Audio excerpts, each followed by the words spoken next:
Right, I'm going to show you how to fit this, which is a power and accessories wiring harness for Harley Davidson Softail and Taurus from 2017 onwards, and the Softails from 2018 onwards.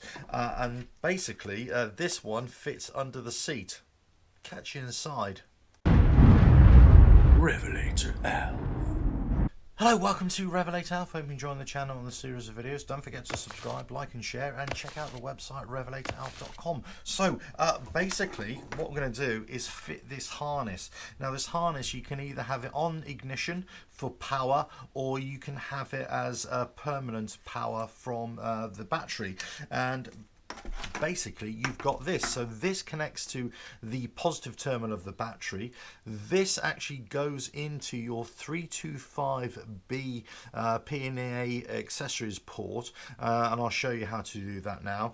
And then this all connects up to the P&A accessories port, and then you've got lots of other ports, and you've also got extra wires here as well for using stuff. Now basically then you have your live, which on ignition, you have your live permanent, which is the red and purple, and you have the black, which is the negative, the ground. Now with the feed from the battery, it's also got a fuse on it like that, so you need to, and it's a 10 amp fuse, so you need to remove the main fuse from the bike. Then you need to remove the negative terminal, then the positive terminal, then attach this to the positive terminal, and then tighten it all back up. Then you need to pop this end into the 325B Molex connector, which I'll show you how to do that. And then it's a case of connecting all this up, tucking it all under on the sort of cross member under the seat.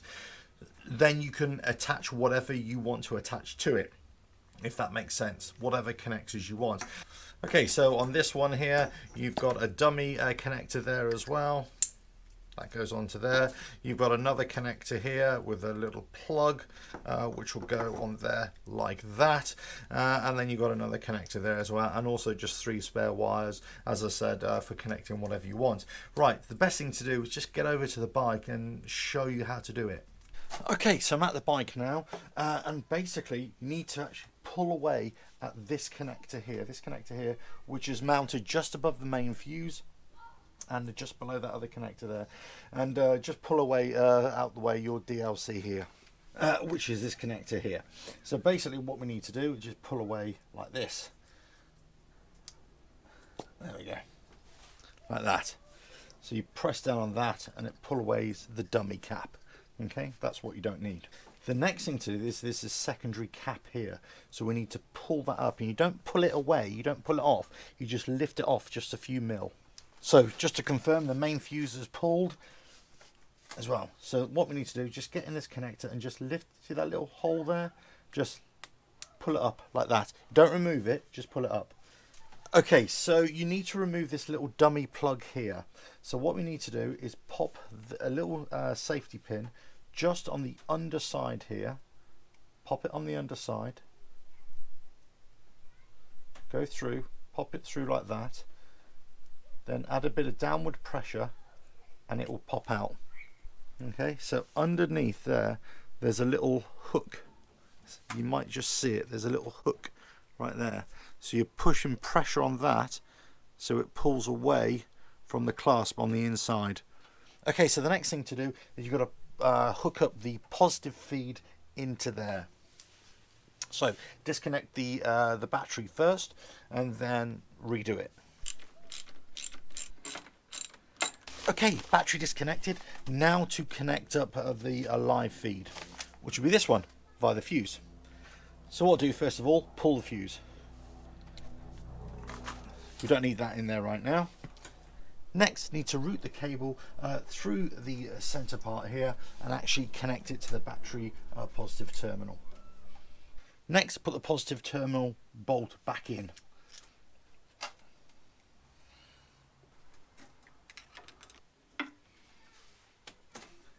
top tip when you're removing and putting that bolt back in, because it's really awkward, hold it with some needle pliers and then just work it through with a Phillips. Once you've got purchase, then get a 10mm socket on it just to do it up. Okay, so now you need to wire this through here, and you need to find a routing through here, let's say like that, like that. There we go. So it doesn't interfere with the shock, it's not going to get caught. I'm going to do that and then just route it through here. This connector goes straight into the plug, like so. So pop that in, and that can be stored back under there.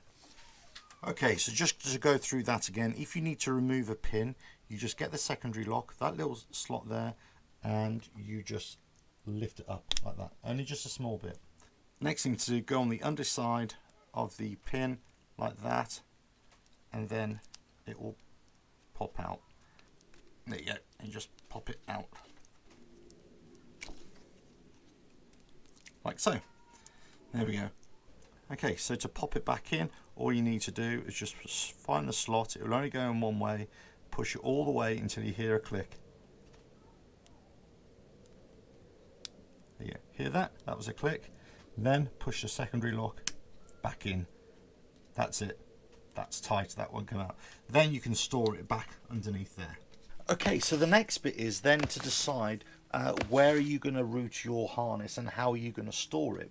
So this part here that's got exposed, and it's got the pins in there already. It's got 3 pins already in there.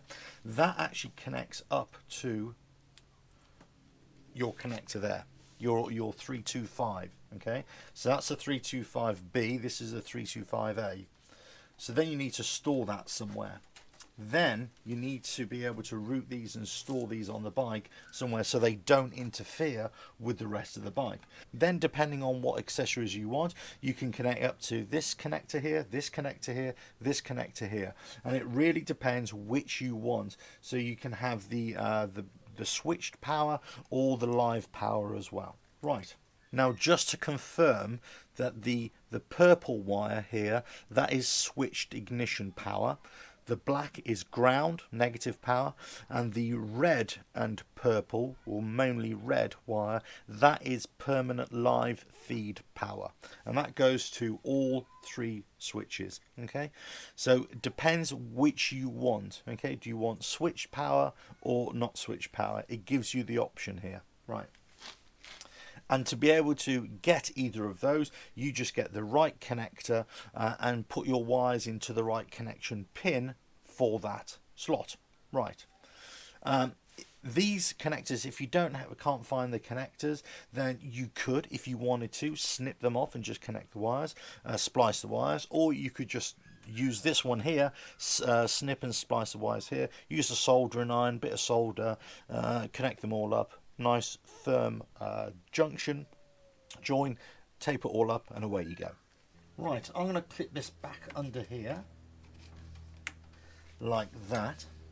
Right, so what I'm going to do, I'm going to route this through here, on the underside here, round the front of the shock here, like so.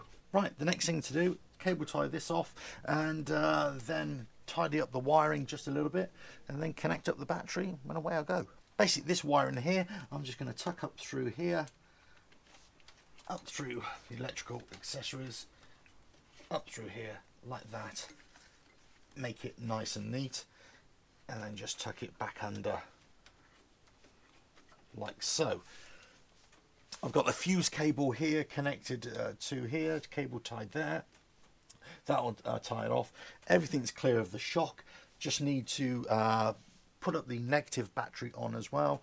Put the fuse in for the whole system, and then, well, basically tidy it all up. Now, obviously, it depends on which bike you have.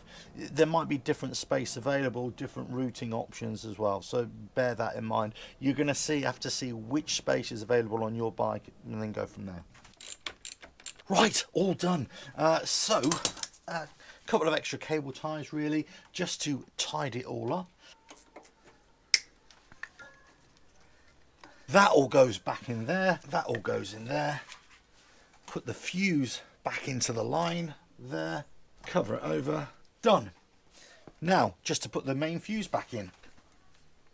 There we go, job done.